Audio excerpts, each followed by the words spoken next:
Mình muốn mua xe tặng, hãy đến đi mái xanh. mình muốn mua xe lặng, Hãy đi tìm mái xanh. mình muốn mua cái đẹp, Hãy đi tìm cái cho tìm.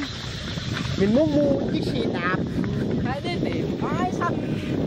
mình muốn cưới cái đẹp. Hãy đến tìm mái xanh. Trời ơi, sao hết quá vậy? Mình vừa hát gợi giữa đẹp thôi mà. Gợi đẹp kìa. Đẹp quá. Em ơi, Em. em chưa 18 ơi. Em ơi. Cái đẹp. Ôi trời Em ơi. ơi em. Chào em. Cái gì vậy anh?